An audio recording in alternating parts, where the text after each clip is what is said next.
Okay, I am basically a geoscientist. Okay. बहन एक भूवैज्ञानिक है।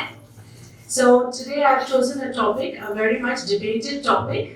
और मैंने जो आज का एक विषय चुना है जिस पर कि बहुत बार विचार हुआ है, which is regarding the age of the earth. जो कि है धरती की उम्र, पृथ्वी की उम्र। Because there are three proponents. इसके तीन भाग हैं। So first we are going to deal. The first one is old earth proponents. पहले भाग में पृथ्वी के पुराने तत्व। This is basically the age proposed by the geoscientists as 4,500 million years. और ये भूवैज्ञानिकों द्वारा दिया गया है जिसमें कि बताया गया है कि पृथ्वी 5 लाख मिलियन वर्ष पुरानी है। So I'm going to explain each of these in detail. How did they land up in this figure? Okay? तो मैं इनके बारे में आपको विस्तार से बताऊंगी कि ऐसा भूवैज्ञानिकों ने क्यों बताया है। And the second proponents are young earth proponents. और दूसरा जो भाग है वो जो अभी दिया गया है, मॉडर्न भाग में दिया गया है। This is actually the biblical age of the earth. और ये जो हमारे पवित्र धर्मशास्त्र से जो आयु बताई गई है वो है। So these young earth proponents are also called as the creation scientists. और ये जो विषय है और इसे जो कहा जाता है, इसे यंग साइंटिस्ट के द्वारा दिया गया है और इसे उत्पत्ति के द्वारा दिया हुआ बताया जाता है। So they have come up to the figure of 6,000 years, and I'll explain how they landed up in this figure. और उनके द्वारा बताए गए में कहा जाता है कि पृथ्वी 6,000 वर्ष पुरानी है और मैं आपको बताऊंगी कि ये कैसे है। And then you have the ages proposed by various ancient cultures. और फिर उसके बाद है कि जो विभिन्न सभ्यताओं के द्वारा बताया गया है पृथ्वी की उम्र के बारे में। And last is what's my opinion. और सबसे अंत में मैं आपको अपनी विचार बताऊंगी। So coming first to what I said, the old age proponents. तो सबसे पहले पुरानी उम्र वाले, they have come up to the figure, as I said, 4.5 billion years. जैसा कि उसमें 4.5 बिलियन हजार वर्ष पुरानी है। Because they believe on the concept that here I am first speaking what they propose, okay? And that's why I will keep using that they said it, okay? And later I'm going to give my opinion. Alright, so यहाँ पर मैं आपको बताऊंगी कि उन्होंने जो propose किया, जो उन्होंने बताया, इसलिए मैं बार बार ये कहूंगी कि उन्होंने बताया और सबसे आखिर में मैं बताऊंगी जो मेरे विचार हैं। So James Hutton is a geoscientist. James Hutton जो कि एक भूवैज्ञानिक है, and he says that the present is the key to the past. और उसने कहा कि वर्तमान भूत की एक चाबी है। That means it means that all that's happening today, okay, was happening in the past. और उसने कहा कि जो अभी हो रहा है वो सब भूत में जो हुआ था उसका ही हिस्सा है। That's therefore we can interpret the past history of the globe. और इसीलिए हम पुरानी हिस्ट्री को ग्लोब की देख सकते हैं, पुराने इतिहास को हम देख सकते हैं। And in geology, what you have is the oldest rocks are deposited at the bottom. और भूविज्ञान में हम देखते हैं कि जो सबसे पुराने पत्थर हैं वो सबसे नीचे पाए जाते हैं। Like since all are not from the science background, I would like to simplify and say, like for example, a family. If you are children, 4 children in a home. और मैं इसलिए कि आप सब विज्ञान से नहीं हैं, तो इसलिए मैं आप सबको जो बताना चाहती हूँ सरल तरीके से वो ये है कि जैसे आपका एक परिवार है, So और उनके चार आप भाई बहन हैं। So the oldest child, okay, the first born will be the oldest, right? और जो पहला पैदा हुआ बच्चा है वो सबसे बड़ा होगा। So then the other, second, third, fourth, okay? और तब फिर दूसरा, तीसरा और चौथा। Similarly, even in the deposition sequence. और यही जो है वो जमा की हुई क्रम संख्या है, किस तरह से वहाँ जमा हुआ है चीजें। So now we have the geoscientists, what we call the International Chronostratigraphy chart. और अब हम देखेंगे कि किस तरह से इतिहास के अनुक्रम में चली है। So if you look at this chart, अगर आप इस चार्ट को देखें, this is the oldest. ये जो गुलाबी रंग का दिखाई दे रहा है, गुलाबी और पीला, ये जो है ये सबसे पुराना है। And the oldest, the last number is 4,500. और सबसे जो नीचे का नंबर है वो 4,500 है। So in the sense that this would come below this. If you're making a single strip, this will be the first. This will be below this. Below this, this will continue, and below that, that will continue. Got the sequence? तो आप इस chart को देख सकते हैं कि इसमें 4 भाग में 4 स्तंभ दिखाई दे रहे हैं। तो जो मेरे सबसे बाईं ओर है वो सबसे नीचे होगा, यानी जो लेफ्ट साइड पर है वो सबसे नीचे होगा, और उसके बाद दूसरा, फिर तीसरा, और जो सबसे पहला है वो आपका यहाँ इस तरफ है, जो कि सबसे राइट साइड पर है या सबसे दाहिनी ओर है, वो जो स्तंभ है वो सबसे ऊपर का है। And I have to go a little into geology, although you might not understand definitions. This extreme end, we first have the highest division is the eons. और सबसे ऊपर का जो है इसमें आयंस है।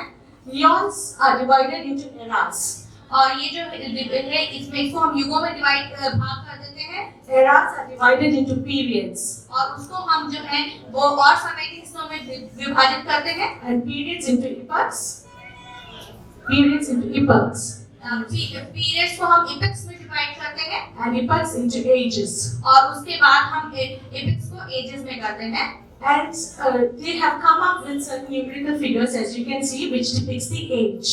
और तब हम कुछ गणितीय गणितीय अंकों को देखते हैं जो कि उम्र को बताते हैं। Now, how did they come up with these figures? और वो भूवैज्ञानिक इस पर कैसे पहुंचे? There are two methods of dating. और उम्र को पता लगाने के लिए, पृथ्वी की उम्र को पता लगाने के लिए 2 तरीके हैं। So the first one is they have found certain fossils in every time span. और इसको पता लगाने के लिए फॉसिल्स या जीवाश्म एक तरीका है जिसमें हम पुराने पौधों के, पुराने जंतुओं के जीवाश्म को प्राप्त करते हैं और उससे हम पता लगाते हैं कि किस उम्र में कौन से जीवाश्म हमें मिले हैं। But fossils cannot be dated by themselves. और लेकिन जीवाश्म अपने आप को खुद अपनी उम्र नहीं बता सकते। So what happens is that, so here you see that the Precambrian was the oldest era according to the chronostratigraphic chart. और इसमें आप ये देख सकते हैं कि सबसे पुरानी आयु के हैं जीवाश्म। Over that you have the Cambrian, और उसके बाद कैम्ब्रियन है, Ordovician, और फिर रीजन है, Silurian है। So it goes up to the Quaternary. और अब ये क्वाटरनेरियन तक जाता है। So each one has been dated certain millions of years. और हर जो है 1 मिलियन उम्र को बताता है। And based on certain specific fossils found in specific time slices. और ये होता है इस तरह से है कि विभिन्न समयों में जो जीवाश्म पाए गए, उस विभिन्न समयों अंतराल में जो जीवाश्म पाए गए उनसे हम प्राप्त करते हैं। But fossils, do they come stamped with a particular age on them?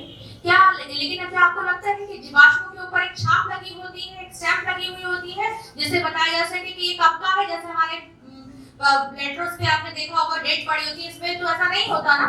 Right.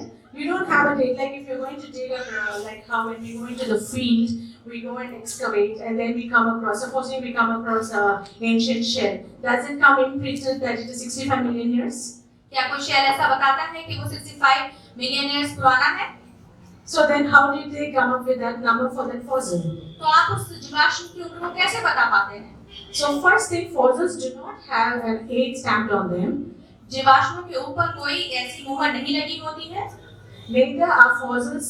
Not all fossils can be dated because only few fossils can be dated based on their chemical composition. सिर्फ कुछ ही जो होते हैं वो अपने रासायनिक compositions के आधार पर उनकी उम्र बताई जा सकती है। सब फॉसिल्स की या सब जीवाश्म की उम्र भी नहीं बताई जा सकती। So how is a fossil given an age? तो आप जीवाश्मों को उम्र कैसे देते हैं?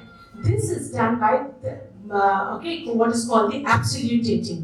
और ये इसको हम कहते हैं absolute dating। ये absolute dating जो मैम थोड़ा सा I'm telling now. So these are actually the Precambrian era fossils are so primitive. ये जो शुरू के हैं ये बहुत primitive हैं। Okay, they are all more or less single cellular. ये एक सेल वाले हैं। These are all retrieved from microscope. After there is a scientific procedure, laboratory technique called maceration. Okay, तो मैक्सिवेशन के बाद इनको देखा जाता है। When we collect a rock, we crush the rock and we subject it to various acid treatments to digest the rock. तो सबसे पहले हम रॉक्स को लेते हैं और उन्हें क्रश करते हैं और फिर हम उनको माइक्रोस्कोप के द्वारा देखते हैं। Okay, so then we come across these and we capture the photograph. Alright, so now this is the Precambrian era life, okay? And this is during the Cambrian age. और ये कैम्ब्रियन आयु की है, जिस समय कैम्ब्रियन आयु पर दिखाए जाने जीवाश्म। I'll come back to this slide. Just come to the next slide, please. So what I was telling is the relative dating and absolute dating. Absolute dating क्या है मैं बताना चाह रही हूँ। Relative dating is based on fossils. और relative dating जो है वो fossils पर निर्भर करती है। But when absolute dating is based on geochemical parameters. लेकिन जो absolute dating है वो भू रासायनिक केमिकल्स पर डिपेंड करती है। So the methodology that is used to date is by radiometric dating. और इसके लिए जो तरीका इस्तेमाल किया जाता है वो रेडियोमेट्रिक डेटिंग का तरीका इस्तेमाल किया जाता है। How many are familiar with this who are from physics background? Radio dating, carbon dating Okay. ना होगा ये। So in this, without taking into details of science, for those of you who can understand, I've done. So the sediments, when they are dated based on their chemical composition, जो ये हमें तथ्य जो ये हमें एलिमेंट्स या components मिलते हैं, इनको हम रेडियो डेटिंग को रसायन के द्वारा देखते हैं। so they give a particular age. और वो हमें एक अपनी पर्टिकुलर या एक खास उम्र बताते हैं। Then the fossils found in that time slice are given that age. और उस समय अंतराल में जो पाए जाते हैं उनको उन जीवाश्म को हम कहते हैं कि ये इस उम्र के होंगे। Okay, this is the simplest form of explaining rather than getting into the physics aspect or the scientific aspect of radiometric dating. तो ये सबसे सरल तरीका है कि मैं आपको एब्सोल्यूट डेटिंग के बारे में जो बता रही हूँ और बिना कठिन फिजिक्स के भौतिक के नियमों को लेते हुए। So now what is the thing? This is how the chronostratigraphic chart, the 4,500 billion years has come, the figure. तो ये जो फिगर है या ये जो चार्ट है ये इस तरह से होकर आया है। Okay? So now the young Earth proponents have argued this long age for the Earth. और अब जो यंग एज है, नई आयु का जो प्रपोज किया गया है वो इसके अगेंस्ट है On the following reasons. उसके कुछ कारण हैं। Because firstly, they say that according to C4 dating, carbon 4 dating के हिसाब से जो पाया गया है वो कार्बन 14 डेटिंग के हिसाब से जो पाया गया है। their argument is that the radioactive isotope would decay into nitrogen after 100,000 years. और ये पाया गया है कि कार्बन 14 जो है वो रेडियोएक्टिव डिके के बाद नाइट्रोजन में बदल जाएगा। So 1000 वर्ष के बाद। So they argue that then how come if it's after 100,000 years if it's decaying, on what basis do they suggest millions of years? तो उन्होंने ये कहा कि ये तो 100,000 वर्ष के बाद की आप बता रहे हैं कि कार्बन 14 जो है नाइट्रोजन में बदल रहा है, तो आपने मिलियन ईयर्स की बात कैसे करी? Okay, but this is only C4 dating. You have several other radiometric datings. ये तो मैं सिर्फ कार्बन 14 डेटिंग के बारे में बता रही हूँ और बहुत से तरीके हैं डेटिंग के, Like potassium, argon, uranium, lead. Uranium, lead, potassium, alcohol. So they state that that's why this kind of dating is, according to the young Earth proponents, they argue that this age is wrong. तो उन्होंने अपनी इस तर्क के द्वारा कि जो carbon 14 की डेटिंग है और उसको नाइट्रोजन में बदलने में 100,000 वर्ष लगते हैं, तो उन्होंने कहा आपने जो मिलियन वर्ष की जो परिकल्पना करी है वो गलत है। So another argument by the young Earth proponents, that's the creation scientists, और जो दूसरा उन्होंने जो दिया है यंग अर्थ कंपोनेंट, वो कहा, see, I told you, right? I just want to say that yet. Yeah, the Precambrian era fossils are so primitive. और उन्होंने कहा कि ये जो प्रीकैम्ब्रियन एज जिसके हैं, the fossils are damn primitive, very old and undeveloped yet. और वो Not बहुत advanced. पुराने हैं और वो अभी तक पूरी तरह डेवलप नहीं हो पाए हैं। Most of them are single celled. बहुत सारे जो हैं वो एक कोशिका के ही हैं। Prokaryotic, eukaryotic, just beginning. Those of you who are familiar with these terms. वो प्रोकैरियोटिक, यूकैरियोटिक टाइप के हैं। So they argue that how come after Precambrian, without any transitional forms, you have got in the Cambrian entirely well-developed marine fauna? So कैसे जो है एक से दूसरे में बदल गए बिना किसी वजह से? Yes. So can you see just the previous slide? If it's in your mind, they were so primitive, right? That was Precambrian era, as I showed you in the International Chronostratigraphic chart. But right above Precambrian era is the Cambrian period. Okay. So in the Cambrian period, how come without any transitional forms from the Precambrian to the Cambrian, you have a fully advanced fauna? तो ये आप कैसे संभव हुआ कि pre-primitive से जब primitive पर पहुंचे तो वो पूरी तरह से डेवलप थे? So they argue that the lack of the transitional forms from Precambrian to Cambrian. तो उन्होंने ये कहा कि इसमें कमी थी कैम्ब्रियन से प्री-कैम्ब्रियन से कैम्ब्रियन तक आने में. Because the Cambrian is characterized by fully developed body plans, where you can see everything, right? The appendages, the parts of different bodies, when compared to the primitive forms. जो पुराने समय से नए में प्रिमिटिव में जब हमने देखा तो वो पूरी तरह से डेवलप था, उनके बॉडी फॉर्म पूरी तरह से डेवलप था. So geoscientists claim this as a Cambrian explosion. तो जियो साइंटिस्ट या भूवैज्ञानिकों ने इसे कहा कि ये एक कैम्ब्रियन एज है. This explosion has caused because of the separation of land masses, okay, which has led to the opening of the sea and resulted in the formation of development of all this kind of fauna.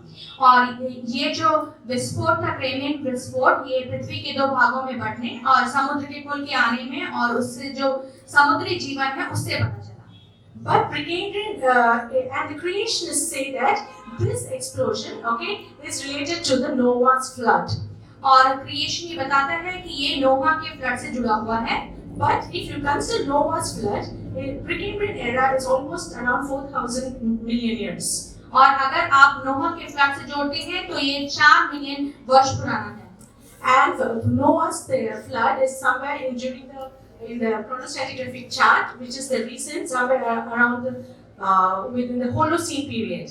और नोहा का जो flood था वो कहीं पर इस जो Chronicle graph है आपका ये आपका जो इतिहास की जो आयु के हिसाब से है वो कहीं 4000 वर्ष पुराना है. So the argument is that the Earth is not 4.5 billion years as geoscientists propose. तो उन्होंने ये कहा कि जैसा कि भूवैज्ञानिकों ने बताया है कि अर्थ जो है 4.5 बिलियन वर्ष पुरानी है, ऐसा नहीं है. Okay, so and they say that this is really based on this kind of Cambrian explosion. The age is just as they are saying, with addition of different other factors which will I discuss. The young Earth proponents is they are planning up to this figure of 6,000 years. तो वो इस तरह से बोलते हैं कि ये जो आयु है पृथ्वी की वो 4.5 बिलियन वर्ष पुरानी ना होकर सिर्फ जो है वो सब कुछ जोड़ घटाने के बाद 6,000 वर्ष पुरानी है.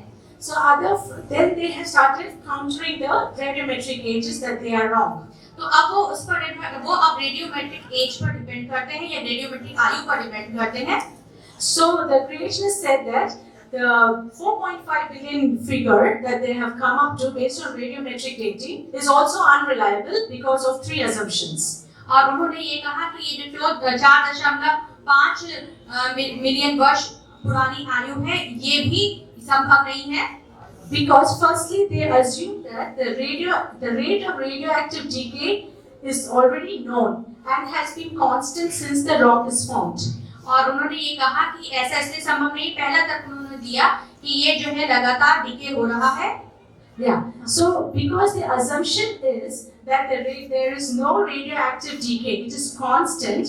Okay, that's why they come up to this figure. But the young Earth proponents propose that it is not constant. पर उन्होंने कहा कि ये लगातार डिके हो रहा है इसलिए ये कांस्टेंट है, जबकि दूसरों ने कहा कि ये कांस्टेंट नहीं है. Although it is unaffected by external conditions like changing temperature and pressure, हालांकि ये बाहरी चीजों जैसे कि तापमान और प्रेशर पर डिपेंड नहीं करता. but they have come across that through a research group that is the radioisotopes and the age of the Earth, RATE. This is a creation research group. और ये जो RAT जो रेट क्रिएशन ग्रुप है या उत्पत्ति का जो group है, इसने कहा they have found that the radioactive decay has shown some abnormalities twice in the history. उन्होंने कहा कि जो ये रेडियो एक्टिव डिके है इसमें भी कमियां पाई गई हैं और 2 बार इतिहास में इससे कमियां पाई गई हैं। And they have correlated those fluctuations, okay, for the creation week and the Noah's flood week. और उन्होंने ये जो 2 अपवाद देखे हैं, ये कहाँ देखे? उन्होंने देखा जो हमारा उत्पत्ति का सप्ताह था उसमें, और जो नोहा का जो बाढ़ आई थी उस समय में। Okay, so they said based on this, radiometric dates are unreliable according to young Earth proponents. और जो उन्होंने कहा कि इन 2 तथ्यों के आधार पर जो रेडियो एक्टिव डेटिंग है वो भी सही नहीं है। The second argument that the young Earth proponents have stated regarding falsifying radiometric dating, और जो दूसरा उन्होंने तथ्य दिया वो ये है, there has been no loss or gain of the parent or daughter isotopes from the rock. कि इसमें कोई भी पिता और पुत्री का आइसोटॉपिक डेट्स में हमको पिता पुत्री का एक जब आइसोटॉपिक डेटिंग होती है तो उसमें जो एक न्यूक्लियस है वो दूसरे न्यूक्लियस में बदलता है, उसे हम कहते हैं फादर डॉटर रिलेशनशिप, तो वो नहीं पाया गया। They are saying that since there has been no loss or gain, it is constant. तो उन्होंने कहा कि क्योंकि इसमें ये कोई खोया या पाया हुआ नया न्यूक्लियस नहीं है तो इस तरह से रेडियोएक्टिव डेटिंग नहीं है। The geoscientists say that. आज ये भूवैज्ञानिक कहते हैं। But the young Earth proponents say that they haven't considered the impact of weathering by water and the diffusion of gases which can change the composition. But जो हमारे दूसरे जो creation young scientist वाले हैं वो ये कहते हैं कि इस पर कोई वेदरिंग मतलब किसी चीज का टूट फूट होना उससे कोई फर्क नहीं पड़ा है। So you are not sure of how much has been added or removed during the process. तो आप ये नहीं बता सकते कि कितना जुड़ा और कितना घटा। Okay, so this is second basis on which the young Earth proponents deny a long age for the Earth. तो इस तरह से जो यंग साइंटिस्ट हैं उन्होंने इस चीज को मना करा या कहा ये गलत है। And the third assumption, the young Earth proponents say that the geoscientists believe that the amounts of parent and daughter isotopes present when the rock formed are known, constant. They are already aware. और उन्होंने ये कहा कि जो young scientist हैं उन्होंने कहा कि वो पहले से ही जानते हैं कि जब डॉटर और फादर डॉटर न्यूक्लियस हैं वो जब पैदा हुए। Yeah. So the third assumption is that the amounts of parent and daughter isotopes present when the rock are formed are already known. और उन्होंने कहा कि जो पिता पुत्री जो रिश्ते के जो न्यूक्लियस हैं ये ऑलरेडी पाए गए हैं। So the assumption is the geoscientists, the argument is by the young Earth proponents. और ये जो दी गई है ये यंग साइंटिस्ट के द्वारा दी गई है। So what the young age proponents are saying is that और जो यंग एज के प्रोपोनेंट्स हैं वो क्या कह रहे हैं? That the geoscientists do not take into account the fact that isotopes can be inherited from surrounding rocks as the magma passes through the mantle and the crust of the earth. और उन्होंने कहा कि इन्होंने ये कहा कि इन लोगों ने इस बात को ध्यान नहीं रखा है कि जो मैग्मा इन पत्थरों के पास होता है उससे ये ले सकते हैं। So it is not constant according to them. तो उनके अनुसार ये कांस्टेंट नहीं हो सकता। So they have argued all the three, as they said that these are three assumptions, which are actually not assumptions; they are actually scientifically right. तो उन्होंने इसका विरोध किया कि तीन assumption ये जो assumptions नहीं है परंतु ये भूवैज्ञानिकों द्वारा सिद्ध की हुई चीजें हैं। So on these basis they have denied 4.5 billion years or much longer years than the young Earth proponents. तो उन्होंने जो भूवैज्ञानिकों द्वारा जो उम्र दी गई थी कि 4.5 बिलियन वर्ष पुराना पृथ्वी की आयु है उसको उन्होंने गलत कहा। So according to the young Earth proponents, they are arguing that the radiometric dating is not exact because it is something like what is this? You are calculating it like an hourglass. तो उन्होंने कहा कि ये जो आपने जो radioactive dating करी है ये गलत है। Because when you use an hourglass to interpret the time, you need to already know certain parameters. तो उन्होंने ये कहा कि जो आप इस समय की जो परिकल्पना कर रहे हैं जो आपकी आयु बता रहे हैं ये समय ग्लास की तरह जो कि आपने देखा होगा कि वो रेत है वो नीचे गिरता जाता है एक मिनट में नीचे आता है तो उसके आधार पर जिस तरह से की जाता है, लेकिन उसके लिए कुछ कंडीशंस होती है, कुछ शर्तें होती हैं। So the first condition is you should know the amount of sand in the top of the hourglass when it started flowing. तो आपको ये देखने की जरूरत है, पहली कंडीशन ये कि कितना भरा हुआ है, उसमें कितनी रेत भरी हुई है ऊपरी वाले हिस्से में। The second thing you should know is the rate that the sand flows through the hole into the middle. And कितना वो हर बार नीचे की ओर आ रही है, वो जो रेत है ऊपर वाले से नीचे वाले ग्लास में आ रही है। And the quantity of sand each chamber has been tampered with. और उसको किसी ने टेम्पर या किसी ने उसे छूकर चेंज तो नहीं, बदला तो नहीं है। So if any of these three conditions are not accurately confirmed, और अगर ये तीन शर्तों को हम अच्छे से नहीं देखते हैं, then the hourglass will give you a wrong date, तो wrong आपको time. तो ये जो hourglass apparatus है, ये आपको गलत आयु बताएगा, गलत समय बताएगा। So the younger proponents also compare this radiometric dating to this. और इस तरह से उन्होंने इसको रेडियो डेटिंग से कंपेयर किया। So if one of the assumptions are wrong, और तो उन्होंने कहा कि अगर एक भी हमारा जो मानना है वो गलत है, so their dating is wrong. तो उनकी डेटिंग गलत है। So they are defending that the creation age is the exact age. तो उन्होंने कहा जो क्रिएशन की या जो उत्पत्ति की उम्र बताई गई है वो एकदम करेक्ट है या सही है। So the younger proponents is, okay, so this is all their arguments. Like if the assumptions are truly accurate, then all the radiometric ages should be the same. उन्होंने कहा कि अगर उनकी सारी जो संभावनाएं उन्होंने रखी थी वो सही हैं, तो सारी रेडियोमेट्रिक एजेस सही होनी चाहिए, उम्रें सही होनी चाहिए। But usually during experimental data, your radiometric dates always differ in plus or minus some 1 or 2 billion years.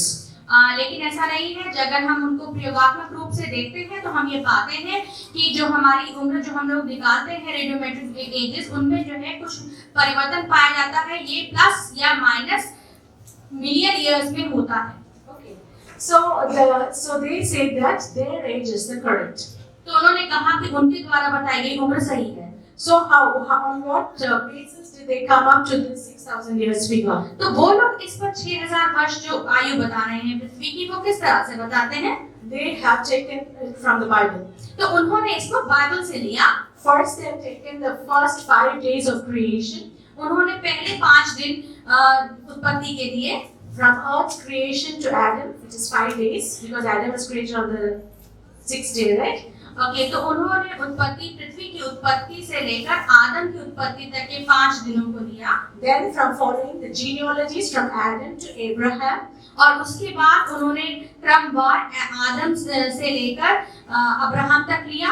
they have calculated the theologians to 2,000 years. और धर्मशास्त्र ने उसे कैलकुलेट किया कि 2000 वर्ष।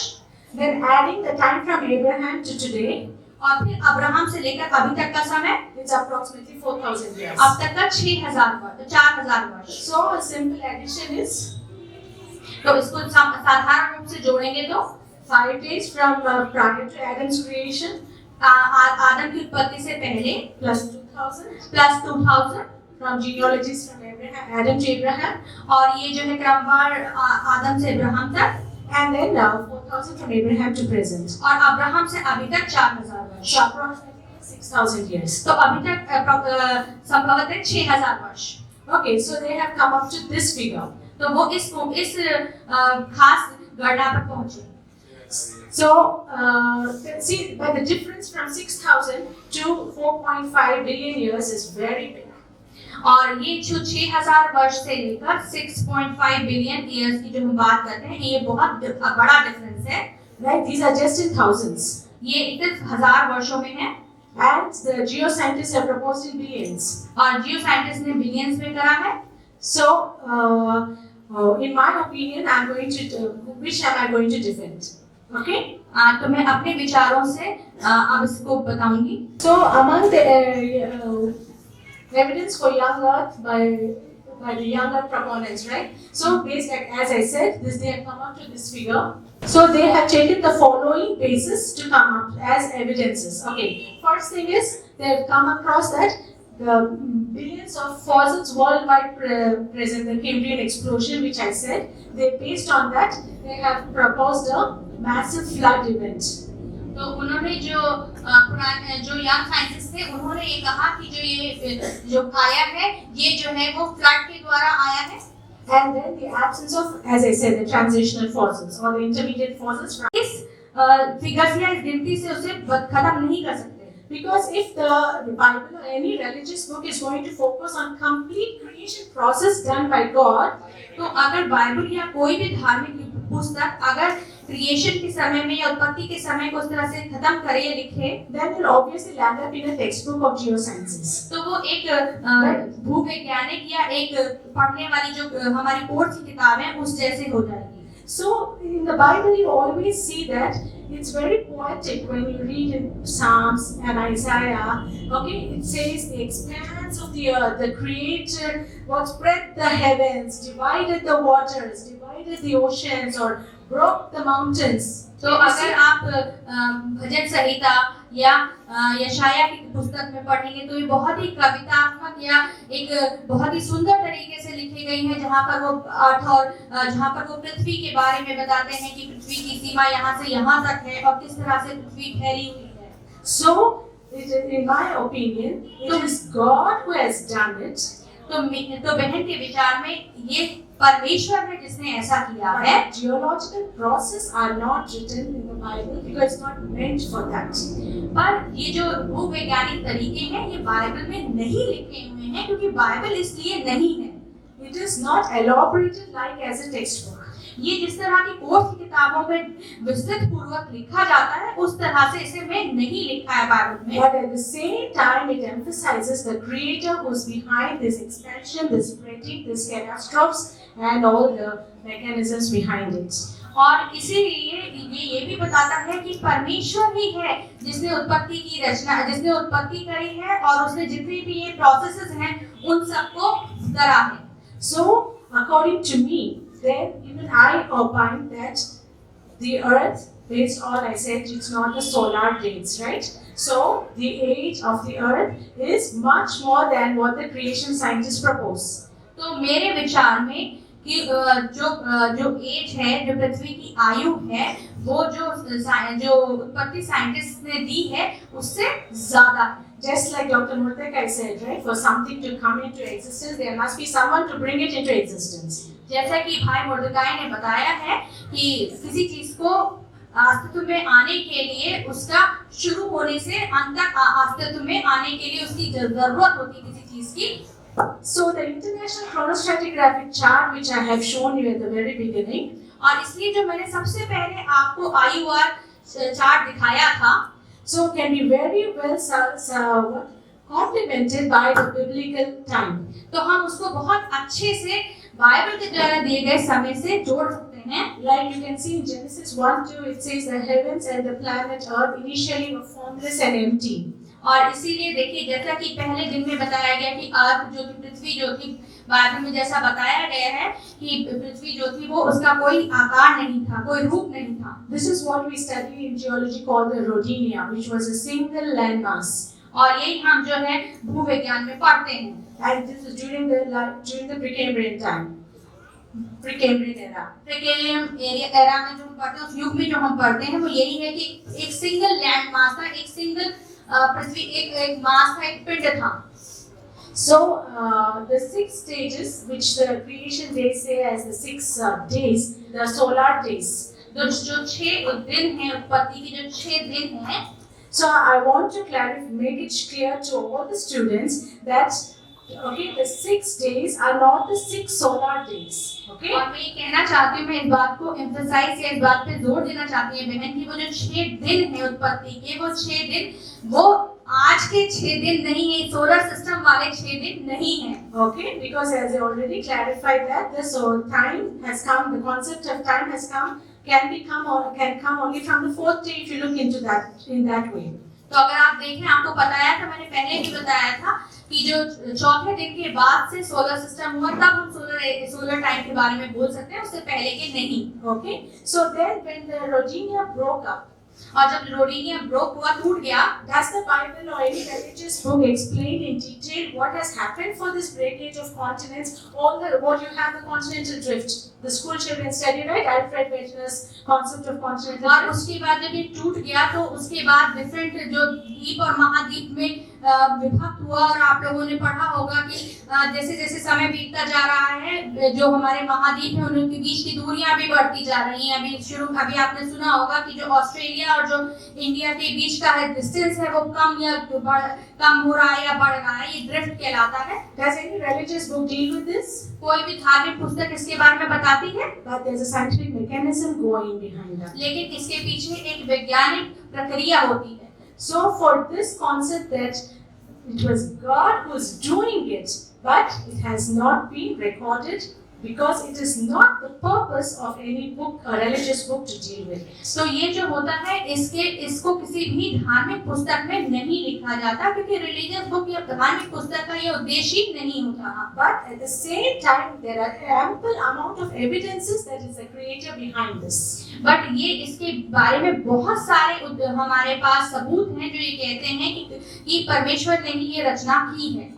Okay, so what is the scientific mechanism that takes place to breaking of the continental fragmentation, amalgamation, how Africa separated from South America? All this do you study in religious books? तो क्या आप इस तरह का जो ये इस पिंड के टूटने के बाद विभिन्न द्वीपों का बनने का या महाद्वीपों के बनने की जो बात है, इसके बारे में किसी भी धार्मिक पुस्तक में पढ़ते हैं? No. So the 6 days are not 6 solar days. They are 6 periods or 6 time slices. तो ये जो 6 दिन है ये वो सोलर सिस्टम वाले 6 दिन नहीं है, पर ये समय अंतराल है, 6 समय अंतराल है। Okay. So and now we are in the Holocene time or present thing. अब हम जो वर्तमान में हैं, होलोसीन टाइम में हैं। So and according to that, when we see, that's where we have the creation of the human beings, and there you can correlate the creation's age with the Noah's flood.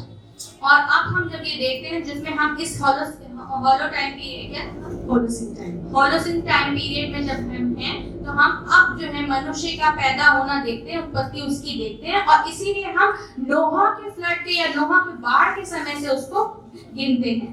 Okay, so calculating Noah's flood and defending the age of the earth at 6,000 is wrong according to me. तो बहन के हिसाब से आयु को पृथ्वी की आयु को 6000 वर्ष नोहा के फ्लड के साथ जोड़ते हुए गिनना गलत है। Because there were several times there were floods when there were continental drifting, when the continent what do you call this, amalgamations and fragmentations. You had several geological processes, floods, mountain building, tectonic activities going on. क्योंकि उसके बाद भी बहुत सारी बाढ़ आई, बहुत बार ऐसा हुआ कि महाद्वीप पास आए या एक दूसरे से और दूर हुए, और बहुत सारी जो है वो भूवैज्ञानिक प्रक्रियाएं होती रही। So what was the thing which is not what actually happened during God's creation, but not recorded in the Bible, but scientifically recorded? But ऐसा कौन सी चीज है जो भूवैज्ञानिक तौर पर हुई लेकिन बाइबल में उसका जिक्र नहीं है? This plate tectonics, ये जो प्लेट टेक्टोनिक प्लेट्स हैं, is a scientific term. एक वैज्ञानिक शब्द है। But when we look from a God concept, परंतु जब हम परमेश्वर के हिसाब से देखते हैं, or when we look from a biblical concept, या हम बाइबल के हिसाब से देखते हैं, this movement of plates, ये प्लेटों का जो हिलना है, okay, is all referred to like in Isaiah and Psalms where God spoke and it. ये भजन संहिता या यशाया की किताब में जो कहा गया है कि पृथ्वी का फैलना या बढ़ना। So what are these plates? तो ये प्लेट्स क्या हैं? These are the crustal blocks. ये crustal blocks हैं। Okay, these we are like next slide. I'll just show you the.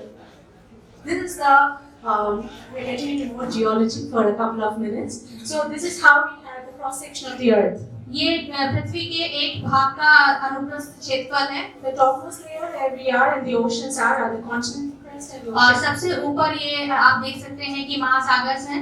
So you have the crust, which is the continental crust and the oceanic crust. तो ये दो तरह की सतह हैं, एक जो है महासागर की सतह है और दूसरा जो है पृथ्वी की सतह है। So the crust rests below the crust. You have the mantle. और उसके सतह के नीचे आप देखते हैं मैंटम है। The upper mantle is liquid.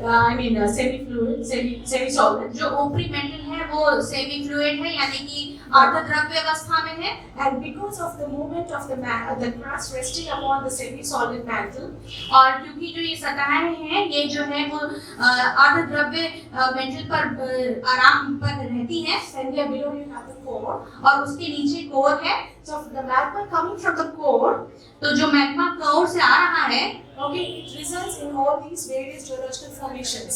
वो डिफरेंट अलग-अलग जियोलॉजिकल फॉर्मेशन या उनके पैदा होने को बताता है। Okay, so either you can result, it can result in the plates either collide, तो इनकी वजह से या तो प्लेट में आपस में जुड़ती हैं, or the plates or the crustal blocks can move apart, और यही सतहें या तो जुड़ जाती हैं या अलग-अलग हो जाती हैं, or they can either see how are all these formed, which are not written in the Bible, because again I want to emphasize, it is not the objective of the Bible. But just because it's not the objective of the Bible, you cannot discard its scientific process. ये सब जो हुआ है ये Bible में लिखा हुआ नहीं है, क्योंकि बाइबल का ये पर्पस या ये उद्देश्य था ही नहीं, या ये बाइबल का उद्देश्य नहीं है, लेकिन इसलिए हम इसे गलत नहीं कह सकते हैं। So I just wrote for those who can read while explaining, because it will get into too geological. So I just want to see this as an example of divergent plate boundaries when two. इसलिए मैं आपको ये जो है यहाँ मैंने इस पे लिख दिया स्लाइड पर, जो लोग चाहते हैं वो इसको नोट डाउन कर सकते हैं, इसको अपने पास नोट लिख सकते हैं, क्योंकि ये बहुत थोड़ा सा भौतिक ये भूविज्ञान से जुड़ी हुई चीजें हैं कि जैसे जब दो प्लेटें अलग हुई तब ये दिखाई दे रहा है आपको यहाँ पर, ये अफ्रीका का नक्शा है। So when South America separated from Africa, तो ये जो दक्षिणी अमेरिका अफ्रीका से कैसे अलग हुआ, आप अगर इनको जोड़ेंगे तो आप देखेंगे कि एक ही पिंड बनकर आएगा अगर आप सारे महाद्वीपों को जोड़ेंगे, तो ये अलग हुए हैं वहीं से। So there was a divergent, this is called divergent plate. तो ये एक इनके बीच में अलग-अलग जो हुई थी डाइवर्जेंट प्लेट कहते हैं। And this movement has resulted in the formation of this South Atlantic Ocean. और इसकी वजह से ये जो दक्षिणी अटलांटिक महासागर का जन्म हुआ। So now the Bible will not describe all this. अब बाइबल में ये सब का नहीं But लिखा होगा। again, at the same time, it says so many verses that God separated, God spoke and it broke up, right? लेकिन ये बाइबल में बहुत जगह लिखा है कि परमेश्वर ने कहा और वो अलग हो गए, उसने कहा अलग हो जाओ और वो अलग हो गए। This is another example when the Arabian and African plates separated, you had the formation of the Red Sea. और जब अफ्रीकन और अमेरिकन प्लेट अलग-अलग हुई तो हमने देखा कि लाल सी का जन्म हुआ। So that I said about divergent plate boundaries. तो मैं इसे ये जो टेक्टोनिक प्लेट्स हैं उनके अलग-अलग यहाँ पर डाइवर्जेंट प्लेट्स की वजह से बताया होता है। Sometimes plate can also converge. और कभी-कभी प्लेट अलग नहीं पास-पास भी आ सकती हैं। So divergence is moving apart. Divergent का मतलब है दूर होना, अलग-अलग होना। Convergence is moving towards each other. और कन्वर्जन का मतलब है एक दूसरे के पास आना। And this convergence can take place between two oceanic plates. और ये दो समुद्र के या महासागरों के प्लेट्स के बीच में भी हो सकता है। Or an oceanic plate can converge beneath the continental plate. और ये जो है आपकी जो महासागर की प्लेट है ये उसके आपके महाद्वीप के प्लेट के नीचे भी जा सकती है। Or the continental plate can converge with the continental plates. और एक कॉन्टिनेंटल प्लेट यानी एक महाद्वीप की प्लेट दूसरी महाद्वीप के प्लेट के साथ भी जुड़ सकती है। So what happens during the oceanic plate converge when two oceanic plates converge? तो जब दो महासागरीय प्लेट्स जुड़ती हैं तब क्या होता है, और जब दो महाद्वीपीय प्लेट जुड़ती हैं तब क्या होता है। You all have heard of the Marianas Trench. आपने सबके बारे में सुना है। This was formed by the convergence of two ocean plates. और ये दो महासागरीय प्लेटों के जुड़ने से हुआ। Is it written in the Bible? क्या ये बाइबल में लिखा था? So just because written, will you say no? Is it there or no? ऐसा लिखा है बाइबल में या नहीं? नहीं है, but is Mariana Trench there or no? पर It is there. So Mariana trench है, सबको पता है। So and where is it? How did it form? By the subduction of the Philippine plate under the Pacific plate. और जब ये कब हुआ, जब फिलिपाइन प्लेट जो है वो पैसिफिक प्लेट के नीचे चली गई। So when an oceanic plate and a continental plate subduct, what happens? और जब एक महासागरीय और महाद्वीपीय प्लेट उनके बीच में जुड़ाव होता है तब क्या होता है? Actually, geologically speaking, oceanic plates are denser than the continental crust. तो अगर मैं भूवैज्ञानिक तरीके से बोलूं तो जो हमारी महासागरीय प्लेट होती है वो ज्यादा सघन होती है जो महाद्वीपीय प्लेट है उनकी सापेक्ष। Because the oceanic, the composition of the oceanic crust is more of iron and magnesium. तो जो हमारी महासागरीय प्लेट होती है उनमें ज्यादातर मैग्नीशियम और आयरन होता है। So they are denser. तो वो इसीलिए ज्यादा सघन होती है। But the continental crust is lighter than the oceanic crust. लेकिन जो हमारी महाद्वीपीय प्लेट्स होती हैं वो थोड़ा हल्की होती हैं।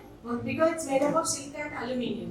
Because वो हमारी सिलिकॉन और एल्युमिनियम की बनी होती है। So naturally, the lighter when the oceanic plate, okay, and continental plate converge, oceanic plate being denser than the continental plate, oceanic plate will subduct. तो जो आप जानते हैं कि जब दो एक हल्का और एक भारी चीज मिलेगी तो उसी तरीके से जब एक महासागरीय प्लेट और एक महाद्वीपीय प्लेट मिलते हैं तो महासागरीय प्लेट क्योंकि वो भारी होती है तो वो नीचे हो जाती है और महाद्वीपीय प्लेट क्योंकि वो हल्की होती है तो वो ऊपर हो जाती है।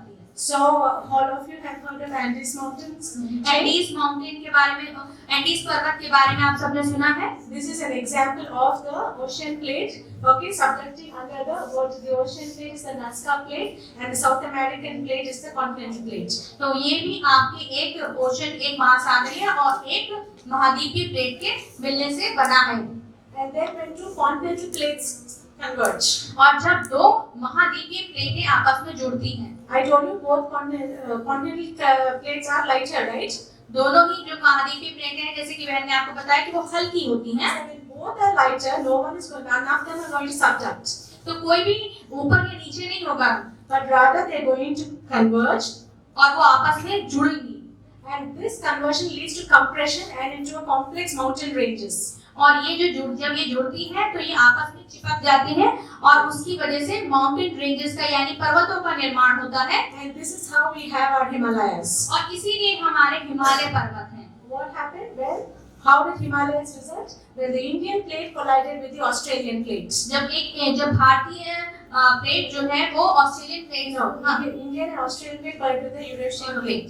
इंडियन ऑस्ट्रेलियन प्लेट जब यूरेशियन प्लेट से जुड़ी तब हिमालय पर्वतों का निर्माण हुआ। ये दोनों महाद्वीपीय हैं, Indian Australian plate and Eurasian plate. Okay, so because both are lighter, there is no subduction. It results in both of them result in complex mountain range.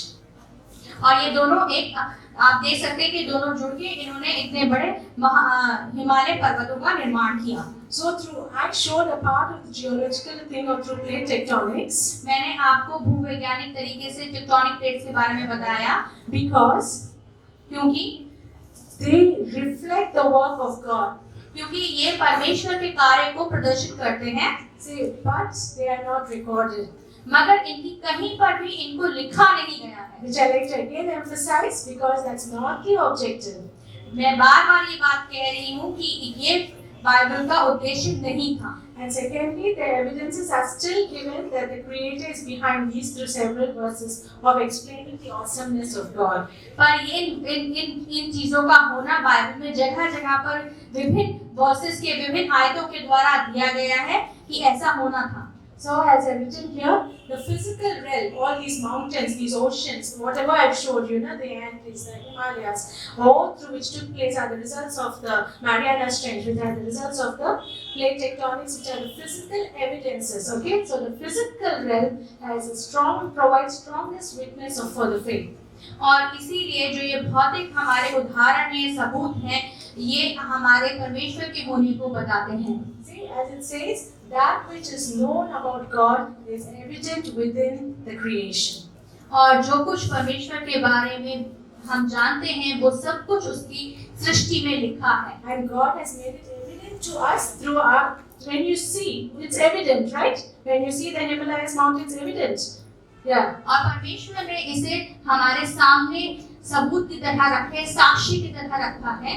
For since the creation of the world, His invisible attributes.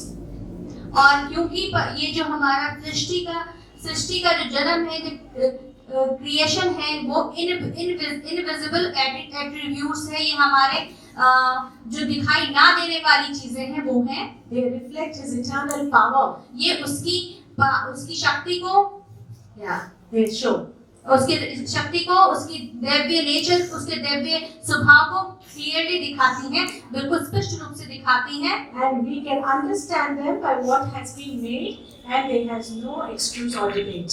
और हम इसको अच्छे से समझ सकते हैं कि जो कुछ भी सृष्टि में बना है वो सब कुछ है परमेश्वर के द्वारा बनाया गया है, और इसमें कोई हम इसको इफ या बट्स नहीं कह सकते, कोई इसके लिए बहाना नहीं बना सकते कि ऐसा नहीं है। This implies that the physical realm provides ample and sufficient evidence, okay, for the existence and the nature of God, how powerful He is. और इस तरह से ये जो भौतिक हमारी जो भौतिक पृथ्वी है, इसके द्वारा हम परमेश्वर के होने का और उसके स्वभाव का हम एक साक्ष्य या एक सबूत देख सकते हैं। So, as a geologist, I feel no error in accepting the geological processes, because they are, as this verse says, they are very evident, okay, of His power and validating the Scripture. और इसलिए एक भूवैज्ञानिक होने पर मैं इस बात को विश्वास करती हूँ और इस बात को मानती हूँ कि ये जो कुछ है वो गलत नहीं है, और इसका साक्ष्य बाइबल में विभिन्न जगहों पर दिया हुआ भी है। So just like in the book of Job, if you see, God asked Job, tell me if you have understanding, who set the earth's measurements.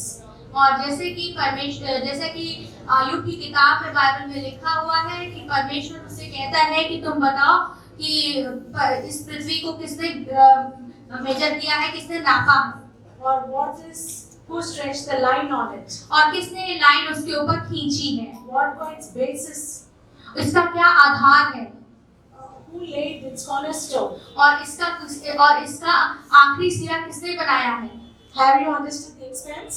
क्या आप इसकी Here. क्या आप अर्थ की उसकी चौड़ाई, उसकी लंबाई बता सकते हैं? Tell me if you know. God is asking Job. और जो परमेश्वर जोब से पूछता है, क्या तुम बता सकते हो? So it's very evident that तो ये बिल्कुल क्लियर है, बिल्कुल साफ है that Job did not have the answers. अय्यूब के पास इसका कोई उत्तर नहीं था। So neither do we have if we just look for the detailed mechanisms and process only from the Bible perspective. तो इसी प्रकार से हमारे पास भी नहीं है कि अगर हम सिर्फ और सिर्फ बाइबल के हिसाब से इन प्रश्नों का उत्तर देना चाहते हैं। So the scripture does not give answers to all these questions. तो पवित्र शास्त्र इनके बारे में कोई उत्तर नहीं देता। But at the same time, the scripture informs us who the Creator is and His relationship to man. और लेकिन हमें पवित्र शास्त्र ये बताता है कि परमेश्वर कौन है और उसका इंसानों के साथ क्या रिश्ता है। And the secrets to how God created the heaven and the earth are not included. और ये जो सीक्रेट है और ये जो गुप्त बात है कि परमेश्वर ने आकाश और पृथ्वी की रचना करी है, ये इसमें जुड़ा नहीं है। So we should be very careful. तो हमें बहुत सतर्क रहना है। It's a very slippery ground. ये बहुत ही चिकनी सतह है। Just because it's not the secrets of God, how God created heaven and earth are not recorded, does not imply or give you permission to conclude that He was not the creator. He is the creator. तो ये बहुत ही चिकनी सतह है जिसमें हम सही गलत के निर्णय को लेने से पहले हमें ये याद रखना है कि परमेश्वर है जिसने पृथ्वी और आसमान की रचना करी है। So we should be very careful to distinguish what is clear from scriptures and what is not.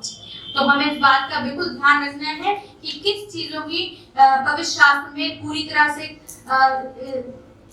तरीके से बताया गया है और कुछ चीजों को नहीं। So when you try to find try to join together the physical history of the earth from scriptures, then you result in faulty, like the creation scientist view of only 6,000. Okay, अगर आप सिर्फ जो है scripture को देखेंगे और उसके बाद आप जो है हिस्ट्री देखेंगे, इंसानों द्वारा बनाई गई इतिहास को देखेंगे, तो आपको परेशानी होगी। उन दोनों के बीच में आपको एक अलग अलग चीजें मिलेंगी। जैसा कि बहन ने आपको पहले बताया कि उन लोगों ने कहा कि 4.5 बिलियन ईयर्स इतने साल पुरानी है, और जबकि स्क्रिप्चर के हिसाब से 6000 वर्ष पुरानी है। Okay, so they have according to creation scientists, they only consider the Holocene part. और जो क्रिएटर साइंटिस्ट थे या उत्पत्ति वाले जो वैज्ञानिक थे, उन्होंने सिर्फ कहा जो होलोसीन पार्ट में थी, यानी कि वो जो 6000 वर्ष की बात थी, सिर्फ उसी की बात करी। Which can be very well correlated only to the 5th day of creation, according to the scriptures. जो इस धर्मशास्त्र के अनुसार सिर्फ 5 दिन के हिसाब से है। But the day 1 to day 4, okay, पहले और चौथे दिन के बीच में can be answered by geology. सिर्फ उसको भूविज्ञान के द्वारा ही उसको बताया जा सकता है। So we are like geoscientists who propose and authenticate the creative power of God behind everything. तो हम एज ए भूवैज्ञानिक ये बता सकते हैं कि ये जो पूरा क्रिएशन हुआ है, ये परमेश्वर के पावर से, उसी की सामर्थ्य के द्वारा रचना हुई है। Thank you. Thank you.